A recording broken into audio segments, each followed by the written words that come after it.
Le 1er janvier 2025, 17 soldats traversent la frontière et fortifient. À Wuru, près de Tumu, des sacs de sable, un périmètre et une posture de checkpoint surgissent, puis l'affaire s'éteint en moins de 4 heures, comme si la tension devait rester hors champ. Si tout était anodin, pourquoi ce décor d'opération et pourquoi Ibrahim Traoré l'interprète-t-il comme un test de souveraineté et de règles en Afrique de l'Ouest ? Parce qu'un incident minuscule peut déplacer la peur, bloquer des routes, casser le rythme des marchés et renchérir les coûts plus loin. Ce récit promet de montrer pourquoi un incident réglé en quelques heures peut peser des mois sur la sécurité, l'économie et la politique régionale. L'enjeu pour le spectateur est clair, comprendre tôt les mécanismes qui transforment un détail local en coût réel, perceptible jusque dans les chaînes d'approvisionnement et les budgets publics. Ce qui est en jeu dépasse la frontière Ghana-Burkina Faso. Il s'agit de savoir qui fixe les limites quand la tension monte sans caméra. En suivant la chronologie, les motivations et les effets indirects, l'analyse éclaire comment des choix calmes évitent des spirales coûteuses.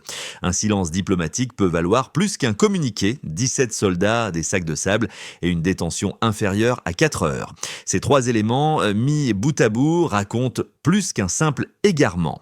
Ils signalent une action préparée, stoppée net par un réflexe de désescalade, puis refermée sans scène publique.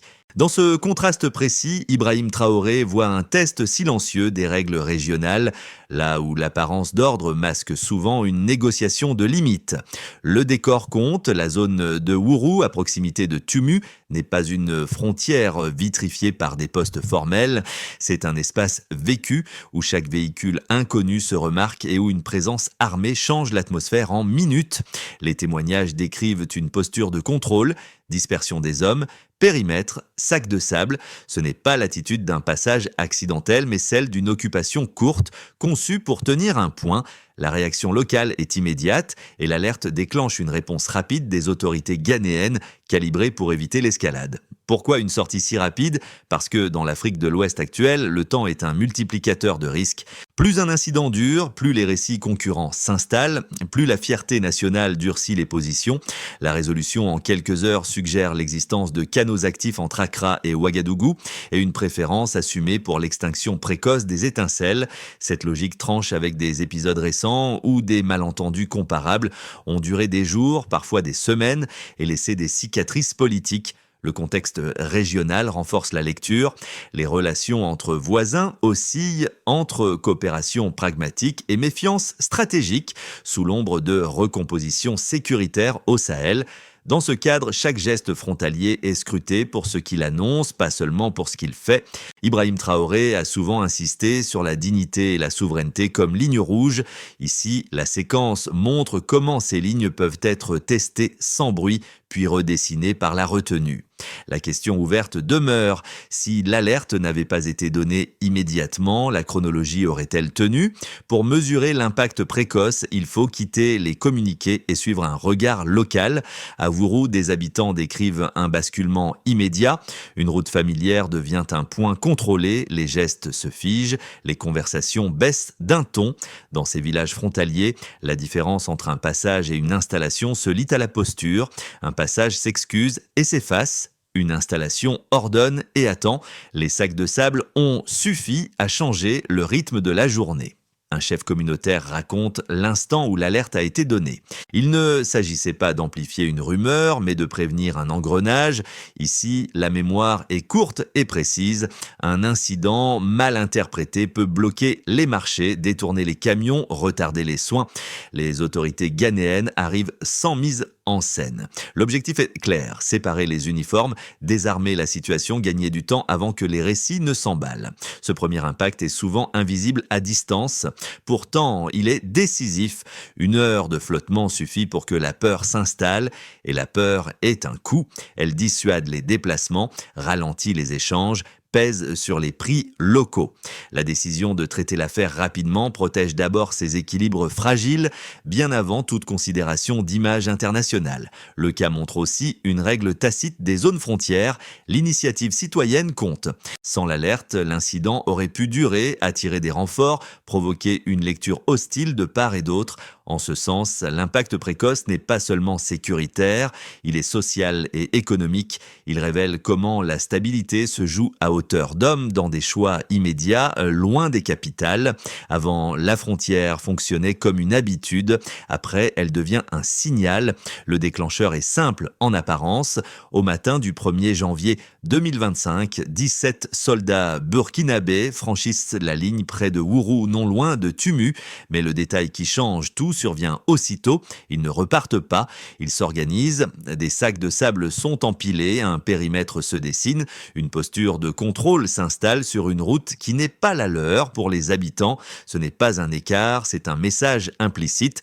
L'espace vient de changer de statut. Le pic se forme en quelques minutes. Les villageois reconnaissent les signes d'une installation et non d'une erreur. Les téléphones sortent, l'alerte circule puis remonte vers les autorités ghanéennes. Celles-ci répondent sans bruit. Pas de caméra, pas de discours martiaux, mais une arrivée rapide des services de sécurité et des douanes. Les soldats sont encerclés, désarmés, conduits pour interrogatoire. Le face-à-face entre uniformes est bref, précisément pour éviter que l'orgueil ne prenne la place de la procédure. En moins de 4 heures, la séquence militaire est close. Les conséquences commencent alors, discrètes mais profondes. Sur le terrain, la route rouvre, les marchés respirent à nouveau et la peur redescend d'un cran. Dans les chancelleries, les téléphones chauffent. Des explications sont demandées, des assurances échangées et une sortie commune est trouvée. L'incident est traité comme clos. Cette vitesse étonne car dans la région, des épisodes comparables ont parfois dégénéré en crise publique, nourris par les réseaux sociaux et les rivalités politiques. Ici, le choix est inverse, réduire le temps d'exposition pour réduire le risque. Cette chronologie éclaire un changement de méthode. Le Ghana privilégie l'extinction rapide plutôt que la démonstration de force. Le calcul est froid. Chaque heure supplémentaire augmente la probabilité d'un récit hostile, d'une mobilisation symbolique puis d'une escalade coûteuse. En agissant vite, Accra protège sa frontière sans humilier son voisin. Pour le Burkina Faso, l'acceptation d'une résolution silencieuse évite une mise en accusation publique qui aurait appelé une réponse tout aussi visible. C'est dans ce cadre qu'intervient la lecture d'Ibrahim Traoré. Depuis des mois, il insiste sur le respect et la souveraineté comme principe non négociable. La séquence de Wourou peut être comprise comme un test de ces principes, mais aussi comme la preuve qu'un test n'impose pas toujours une riposte bruyante. Le message implicite circule des deux côtés. Les lignes existent, elles peuvent être touchées, mais elles peuvent aussi être réaffirmées par la retenue. Enfin, les conséquences dépassent la frontière, les acteurs régionaux observent. Une gestion calme crée un précédent. Elle montre qu'un incident armé n'est pas condamné à devenir une crise politique. Elle rappelle aussi que dans l'Afrique de l'Ouest actuelle, la maîtrise du tempo vaut parfois autant que la puissance. Avant, un geste militaire appelait une réponse publique. Après Wourou, une autre option s'affiche, contenir, parler, refermer. La question laissée en suspens est volontaire. Combien de fois ce tempo pourra-t-il être tenu ? Au départ, dans les incidents frontaliers armés en Afrique de l'Ouest, la norme n'est pas la rapidité mais la durée. Les détentions s'étendent souvent sur des jours, parfois des semaines, le temps que les récits publics se figent et que les pressions politiques montent. Les routes se ferment par précaution, les marchés ralentissent et les autorités dépensent du capital politique pour paraître fermes. Ce schéma est connu des communautés frontalières comme des chancelleries. En contraste, à Wourou, la détention des 17 soldats dure moins de 4 heures. L'écart est net. En termes opérationnels, cette compression du temps réduit mécaniquement les risques secondaires. Moins d'heures signifie moins de rumeurs, moins d'images virales, moins d'occasions pour des acteurs extérieurs de s'inviter dans le récit. Une séquence courte limite aussi l'impact économique immédiat. Les échanges reprennent plus vite, la circulation se normalise et les coûts de sécurité restent contenus. Un autre élément concerne la posture observée sur le terrain. Au départ, accepter un coût symbolique limité pour éviter un coût stratégique élevé. Un autre élément concerne la chaîne de décision. Au départ, sécurité, commerce, confiance. Un incident court concentre l'effort, puis s'éteint. Si ce modèle se répétait, il modifierait là au départ le tempo à tenue parce qu'il a été imposé très tôt. Un point de vue opposé avance que l'incident ne serait qu'une erreur de navigation amplifiée par des récits locaux. Dans des zones rurales aux repères flous, des patrouilles peuvent se tromper, franchir une ligne invisible, puis improviser une sécurité minimale en attendant des instructions. Selon cette lecture, les sacs de sable relèveraient d'un réflexe défensif, non d'une intention de contrôle, et la résolution rapide confirmerait l'absence de gravité. Si tel est le cas, inutile d'y voir un signal politique. Un point de vue opposé avance que la rapidité de la sortie prouverait surtout une volonté d'éviter l'embarras, pas une stratégie régionale. Le Ghana aurait agi vite pour protéger son image de médiateur fiable, tandis que le Burkina Faso aurait accepté le silence pour ne pas nourrir une polémique inutile. Dans ce cadre, l'épisode serait contingent, sans portée durable, et ne dirait rien des règles du jeu en Afrique de l'Ouest. La réfutation repose sur des éléments observables. D'abord, la posture sur le terrain. Un franchissement accidentel se corrige par un retrait, pas par une installation. La dispersion des hommes, le périmètre et les sacs de sable correspondent à une logique de tenue temporaire, même brève. Ensuite, la réaction des habitants. Leur alerte immédiate suggère qu'ils ont reconnu un schéma familier, distinct d'une simple confusion. Les communautés frontalières savent lire les signes, car elles en paient le prix.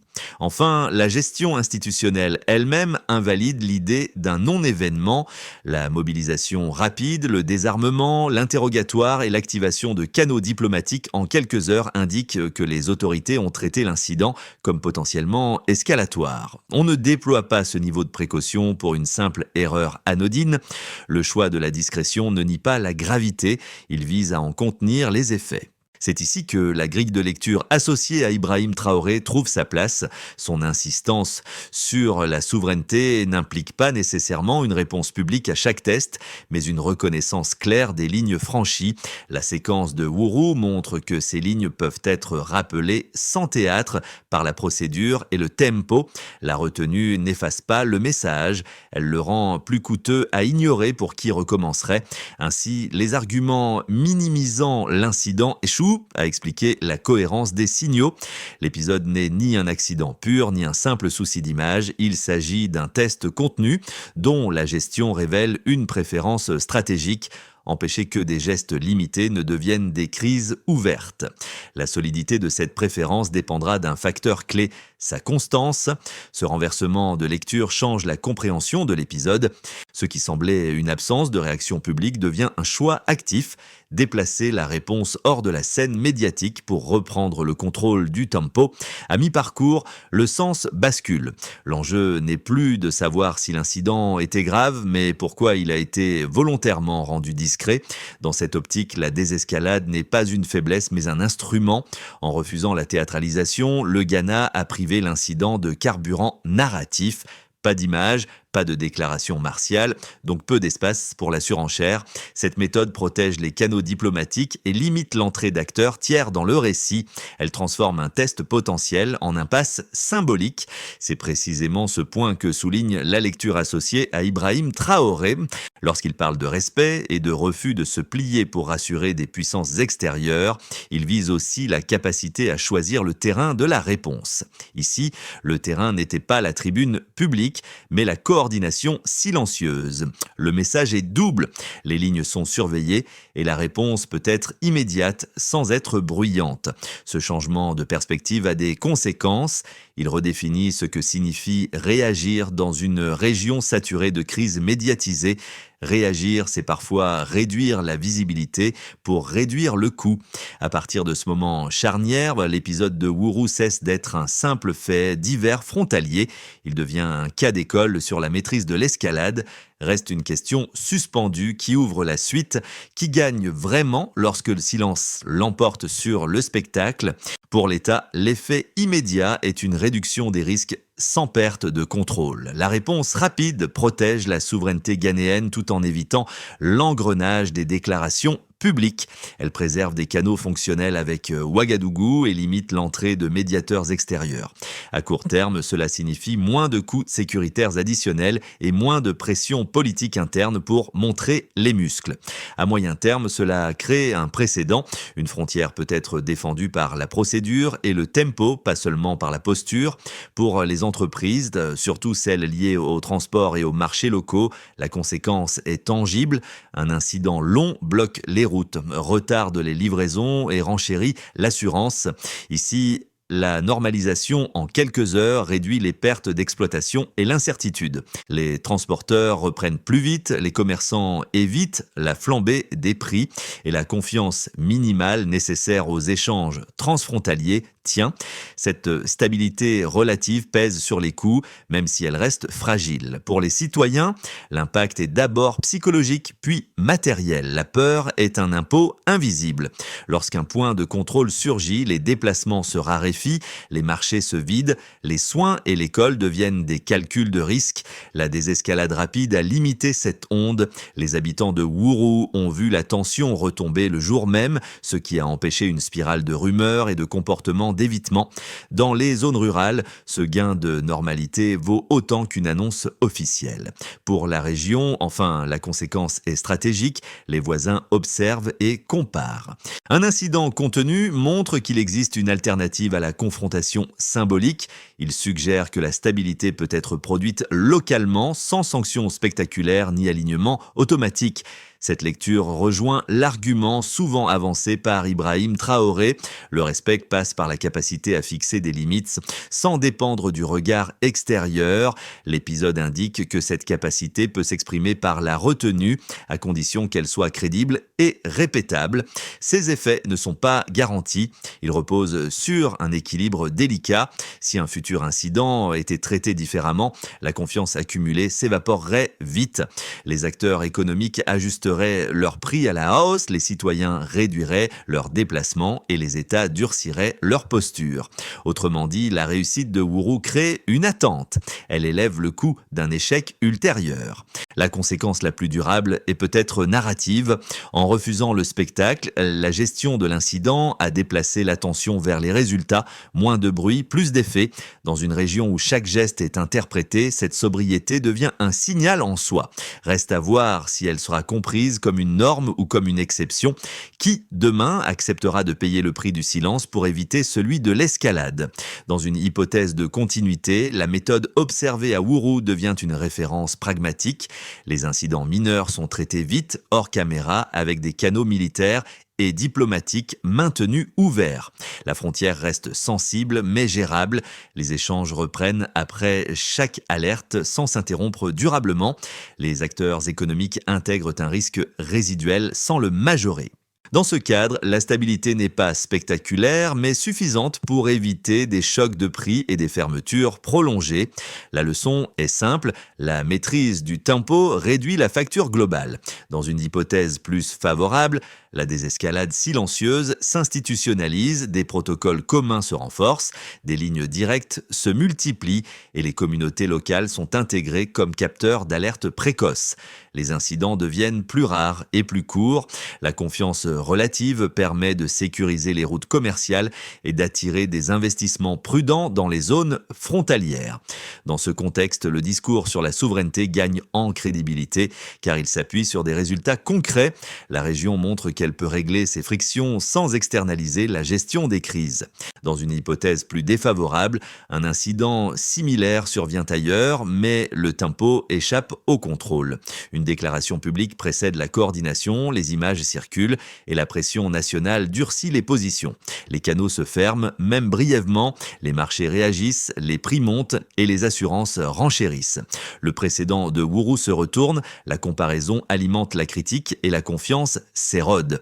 Dans ce cas, chaque futur incident coûte plus cher que le précédent, car l'attente de calme a été déçue. Ces scénarios partagent une variable clé, la cohérence. Réagir vite une fois crée un standard implicite, ne pas le tenir ensuite amplifie le choc. La recommandation de lecture est donc conditionnelle, non prédictive. Si les acteurs maintiennent la discipline du silence opérationnel, le risque reste contenu. S'ils cèdent au spectacle, le coût explose. Autrement dit, la stabilité dépend moins de l'absence d'incidents que de la manière dont ils sont gérés. La question qui ouvre la suite est directe. Quel choix sera fait quand la pression publique sera maximale? Pour un citoyen des zones frontalières, la différence se élément en geste simple. Pouvoir prendre la route sans détour, vendre au marché sans rumeur persistante, envoyer un enfant à l'école sans recalculer le risque. Une désescalade rapide réduit l'impôt invisible de la peur. Elle n'élimine pas l'incertitude, mais elle empêche qu'elle s'installe. Dans ces espaces, la normalité est fragile. La préserver quelques heures de plus peut suffire à éviter une semaine de paralysie. Pour les travailleurs urbains et les consommateurs plus éloignés, l'effet passe par les prix et la disponibilité. Un incident qui dure allonge les délais logistiques, renchérit l'assurance et se répercute sur le carburant, le transport et l'alimentation. À l'inverse, une résolution en heure limite la propagation des coûts. On ne voit pas la différence à l'écran, mais on la sent à la caisse. La stabilité opérationnelle protège le pouvoir d'achat autant que la sécurité. Pour les entreprises locales, petites ou moyennes, l'enjeu est la prévisibilité. Elles n'ont pas les marges pour absorber des chocs répétés. Une méthode de gestion qui privilégie la rapidité et la discrétion réduit la volatilité perçue. Cela facilite la planification, maintient l'emploi et soutient l'investissement prudent. À l'échelle micro, la paix du tempo vaut parfois plus qu'une grande annonce. Pour les diasporas et les observateurs internationaux, enfin, la focale change la lecture. Ce n'est pas seulement une affaire de principe, mais de résultat. Une région capable d'éteindre une étincelle sans spectacle envoie un signal de maturité opérationnelle. Ce signal compte lorsqu'il s'agit de confiance, de partenariat et de décision à long terme. Deux gestes concrets émergent. D'abord, valoriser l'alerte précoce locale, car elle raccourcit la chaîne de décision. Ensuite, soutenir des mécanismes discrets de coordination, car ils réduisent la tentation de la surenchère. La question demeure personnelle et collective. Qu'êtes-vous prêt à privilégier quand l'émotion monte, la visibilité ou l'efficacité ? D'abord, clarifier les seuils. Les autorités frontalières définissent des lignes opérationnelles simples, partagées des deux côtés, indiquant ce qui déclenche une alerte immédiate et ce qui relève d'un correctif local qui agit, commandements locaux et douanes. Quand en continu, avec mise à jour trimestrielle, éléments, temps moyen entre signalement et prise de contact officielle, objectif implicite, réduire le délai avant que le récit public n'émerge. Ensuite, institutionnaliser les canaux. Des lignes directes militaires et diplomatiques sont maintenues actives, testées régulièrement, indépendamment du climat politique, qui agit, ministère concerné, quand exercice semestriel. Élément, taux de résolution sans communiqué public et durée moyenne de détention lors d'incidents.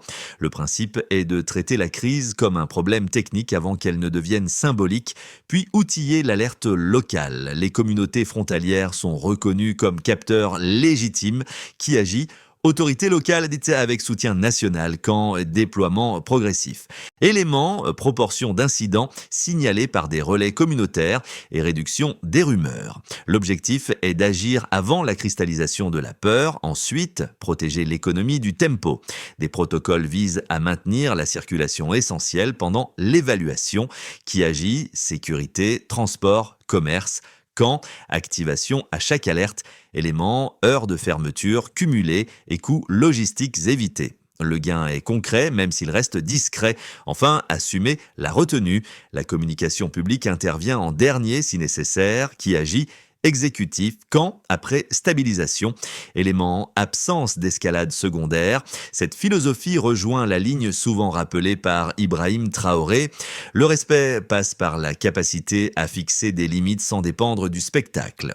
La réponse à la question se précise, le choix dépendra de la discipline collective quand la pression sera maximale. La route de Wourou revient en mémoire, celle qui, l'espace d'un instant, est devenue un point contrôlé avant de redevenir un passage ordinaire. Ce motif dit tout. La stabilité tient parfois à un détail tenu dans le temps. Les habitants ont repris le marché, les camions ont circulé, les voies ont retrouvé leur volume. Rien d'héroïque, mais l'essentiel était là. La normalité a gagné fermée parce que la tension n'a pas eu le temps de s'installer. Ce rappel éclaire le sens de l'épisode. Derrière les uniformes et les frontières, il y a des rythmes de vie. Les préserver exige des choix sobres, souvent invisibles. La désescalade rapide n'a pas effacé les lignes, elle les a rendues praticables. C'est cette praticabilité qui protège les familles et soutient l'économie locale bien plus sûrement qu'un affrontement symbolique. Dans ce cadre, la voix d'Ibrahim Traoré résonne autrement. Le respect n'est pas une posture figée, c'est une capacité à agir sans s'en remettre au regard extérieur. À Wourou, cette capacité s'est traduite par une retenue assumée. Elle n'a pas clos le débat sur la souveraineté, elle l'a ancré dans des effets concrets, mesurables, vécus. La route n'a pas parlé. Elle a fonctionné et c'est peut-être la leçon la plus durable. Quand les passages restent ouverts, la peur recule et la politique retrouve sa juste place. La scène de Wourou invite à une réflexion plus large, sans slogan ni injonction. Elle montre qu'un choix de méthode peut peser autant qu'un choix de camp et que la gestion du tempo influence directement le coût humain et économique des tensions. Dans un espace où chaque incident peut devenir un symbole, accepter la sobriété opérationnelle demande du courage politique et une confiance minimale entre voisins. Ce n'est ni naïf ni automatique, c'est une discipline. Pour celles et ceux qui observent de loin, l'enjeu n'est pas de trancher un débat idéologique, mais de suivre les signes discrets. Quand une crise s'éteint vite, demandez-vous pourquoi. Quand elle s'enflamme, interrogez le moment où le spectacle a pris le pas sur la coordination. Ces questions aident à lire l'actualité autrement, au-delà des titres. La discussion reste ouverte. La souveraineté peut-elle s'affirmer sans bruit, durablement dans un environnement sous tension? La retenue peut-elle devenir une norme et non une exception, sans être interprétée comme une faiblesse? Votre regard compte pour éclairer ces dilemmes. Alors, à partir de l'épisode de Wourou, pensez-vous que l'Afrique de l'Ouest est en train d'inventer une nouvelle manière de gérer ses lignes rouges ou simplement de gagner du temps?